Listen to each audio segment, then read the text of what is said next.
up everybody, welcome back to Black and Blending. If you're new to this channel, please do consider subscribing below and turning on your notification bell so that you are notified every time we post videos. Alright, so today we'll be talking marriage, community and a whole lot more. If you're interested in that, please stay tuned. Alright, so as you can see, I'm not rolling alone today. I have some friends, so I'll let them introduce themselves. Hi, I'm Kami, or Kiamukhetsu Mpiwa Opio.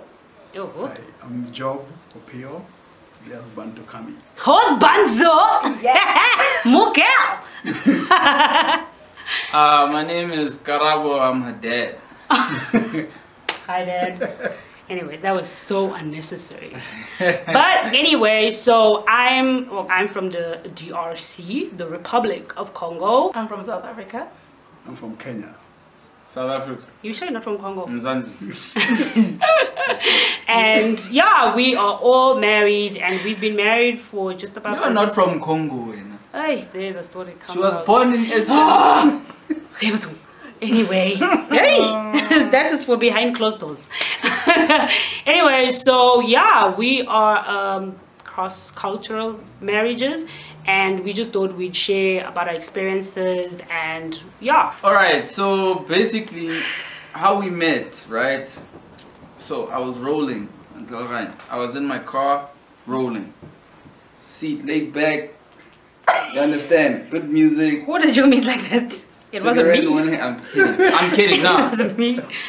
So now, basically we were at a bar and she approached me, man, and she was like, you know, she likes what she Dad sees. could watch this. She's like, she likes what she sees. Maybe, I don't know what exactly. No, that's a lie, that's a lie. Okay. We actually met at his cousin's graduation, and I came to the graduation, and that week his cousin was always like, oh, grab this, grab that. And my heart was just like, oh my God, I can't wait to see Grabo. And the minute I saw him, I was like, Mukel, your cousin is gone. I was like, nah, he's taken.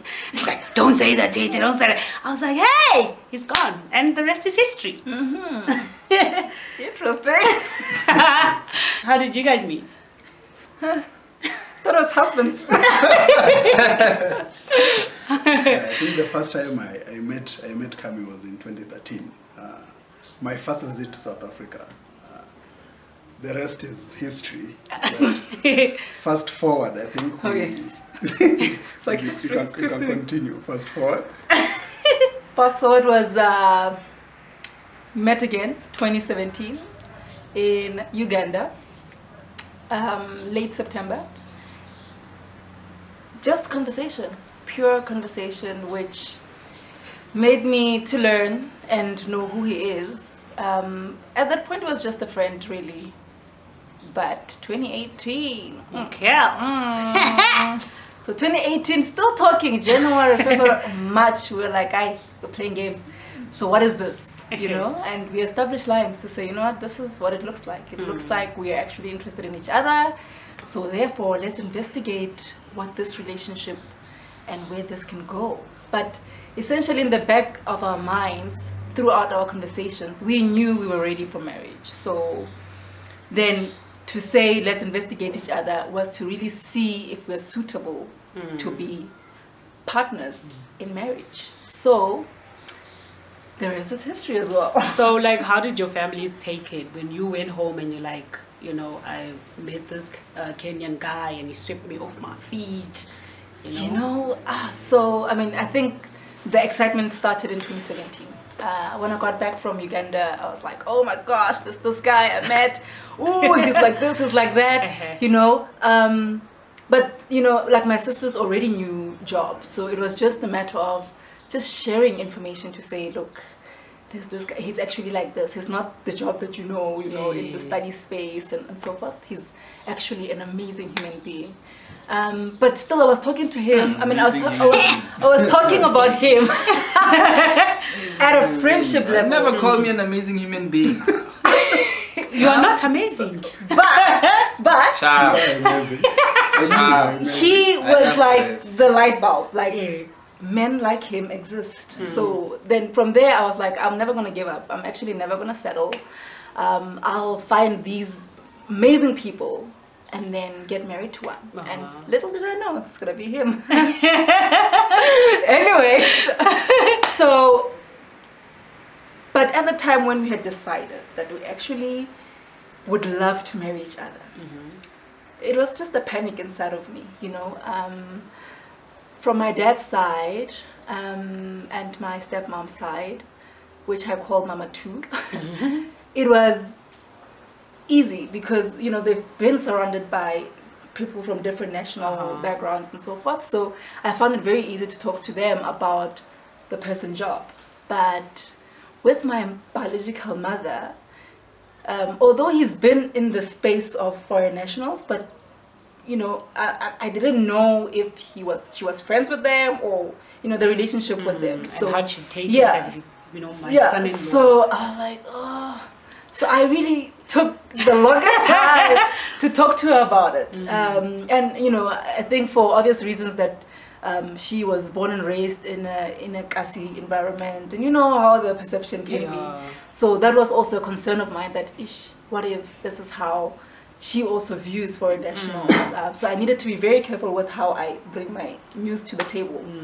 And little did I know, bruh, like, just talking about it made my whole life very easy, because she was excited instead of, you know, my concerns that I had. So honestly, there was just an unnecessary panic, but also there was the concern of the wider family, like, you know, the uncles, the aunts, how they'll perceive him.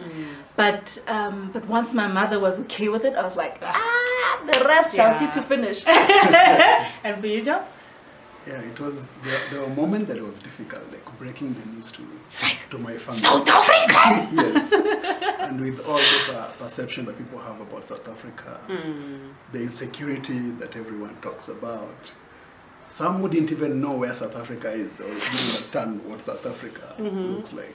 Even asking about the food, like what kind of food do they eat that side? Do they have ugali? Yeah. And it was like, she's going to starve you. She doesn't know what ugali is. Hey, ugali is pap. Yeah, it is pap. Not quite, hold on, I'll support that one. I'll defend it rather. Ugali is not pap.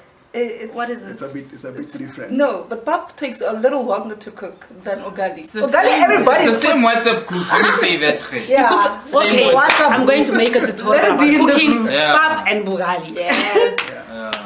And you? No, man. I think when my parents found out that you were Congolese, you check. Then they said nah. They said no. It's okay. You know. Nah, I'm kidding. No, they were very excited.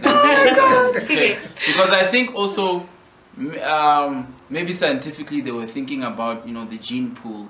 That, like, you know, there's a wider spread gene pool. So the kid that we might, like, if we have a kid, you understand what I'm saying? Yeah, then maybe it'll have a wider gene pool. You understand? So yeah, and I mean, I love South African women. They're great. Check. Yeah, I just couldn't really find one that was that made sense. Yes. Check. Most of them that I came across, didn't make sense. Anyway, so my story is like super funny. So my uncle, okay, first it was my mom. Okay, my mom, my stepmom, my uncle, and my brother. So I called them and I'm like, okay, you know, there's this potential. The first thing they asked, where is he from? Is he Congolese? And I was like, no, he's South African. Hey! You see the one that wears those beanies, you know, like how they... like, my uncle was like, does he have any scars on his face? I was like, why? Thug life. Because, I mean, they didn't even know, like, Mafikeng, you know, like, that's true. you know, so they're like, oh, you know, Mafikeng has a farm, and everybody was just like, they couldn't wait to see him. And then when they looked at him, they're like, oh, but he's a child. Like, why is he getting married now? And I'm like, you'd be surprised. Yeah, my mom was like, oh, he's... Child that's green bald. Yeah, it was so funny. But like my uncle wasn't really happy about it. You know, he was just like, nah, we should keep to our own kind, especially with this whole xenophobic attack that happens in South Africa, and me moving so far away from everything that I knew, you know, to this environment. Everybody wasn't sure, is he gonna protect you? Is it this? Is it that? You understand? And because everybody thinks South African men are so abusive, everybody was just so concerned. If he hits you, let us know. You know, if he does this, let us know. And then when I'm here and I phone, I'm like, Ma, I've got a problem. If he hits you, you are staying there. You are not coming back home. I think your mom wanted to get rid of you. She was just like, it was time. you are not coming back. Like, stay there. You know, yeah, but it happens. But yeah, so I also just wanted us to talk about like the type of conversations we had before we got married, because I know we spoke about religion, we spoke about finances, and also like whether we're going to get married in community or property or not. And we are not community. We're like against. We are not a community. we are not. What are you? Definitely. We are not. So I mean, I remember when Karabo brought it up. Like for me, it wasn't like a thing. You know, I didn't really, you know, care, because I mean, community property. The first thing that clicks is like, hey, what if this guy is a gambler? You know, and he decides to collapse and he leaves you 1 million debt. Where am I going to get this 1 million from? You know, so that was like the first thing that came to my head. I was like, no, I didn't even think about, you know, I wanted to be financially Because the thing is, you independent. don't know who's who. You Yeah, check. it's true. You might be marrying like, you know, the hero Van Damme. You check what I'm and saying, we- and like he's amazing, and then you find out later that it's Hitler. Sharp, sharp. Oh, Lord. Check. And they suck you dry. No, for real. Hey, and his community favorite property is a problem. Yeah. It's a big problem. Our conversation, okay, religion was standard because we were both in the same religion, but it was more of levels of understanding the religion and practices. So that was very important, that just understanding our level of spirituality and if we're compatible at that level. So I guess for the fact that we're married, it means we accepted each other's levels. Levels. Or just even just the understanding of, you know, applying the laws of the faith. But because essentially that's how you want to raise our kids, you know. But as far as other conversations was finances, you know, how does he handle finances? Although it was conversations, like it was still yet to be seen, you know, which of course now I get to see how he uses money. He's learning how I use money, and if it was true, we were true to our actual conversation. Then of course the prenup vibes. We signed one. Oh, okay. So we're also out of community. Hey, good